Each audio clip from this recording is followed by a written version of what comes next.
Way back in 1982, Star Trek II premiered, and following that successful launch, there was a huge convention dubbed the Ultimate Fantasy, with all the film stars in attendance taking place at the Shamrock Hilton in Houston.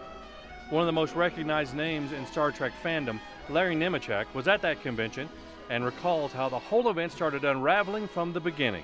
Not only do they not let us check in on Friday for the weekend, but there's like dozens and hundreds of other people sitting around on their suitcases all waiting to get in. I'll just never forget that. But they freaked, and that's what the thing was with not letting people into their rooms. They were trying to shut the convention down, and meanwhile over at the arena, they were going on with the show, even though they were technically bankrupt. This was billed as one of the biggest and best cons ever, and was quickly turning into one of the biggest fiascos.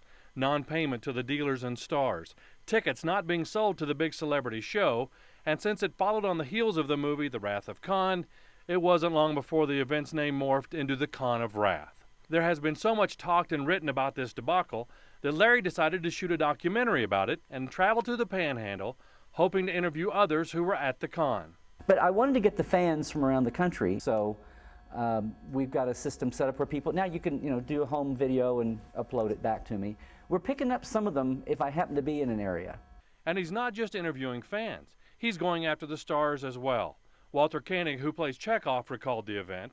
And I thought, my goodness, this is such an extraordinary promotion. It's going to be wonderful. It's going to be the best ever. He also talked to George Takei, better known as Sulu. I'm learning more about it from you because you have studied it. This is good. Yeah, well, I know some of this would. Whether it dramatically didn't turn out the way it was supposed to, and it really looked like the backlash was going to land on the celebrities.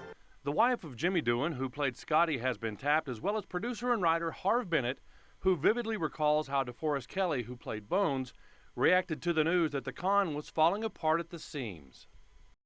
Bones is coming up to me and saying, "You've got to save us." The actors all hung in for the weekend and decided to do that.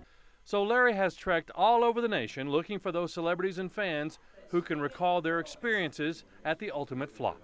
He found 3 people in the Texas Panhandle who were at the show, but unfortunately couldn't get back in touch with a couple who live in Hereford, which meant there was only one other person he could locate. You were in my original group that went down, my friend Cody, you, and my little brother Gary, and we all experienced the ultimate fantasy. He's still looking for more interviews, including some of the celebrities of Star Trek, boldly going where no other filmmaker has gone before. I run into people and even fans, and they say, "I never heard of that." And I said, that's why we're doing this, because it needs to be, that's what my first idea was, this needs to be preserved. An exact release date for the film with ties to the Panhandle is still to be determined. In the Panhandle spirit, Steve Myers, Pro News 7.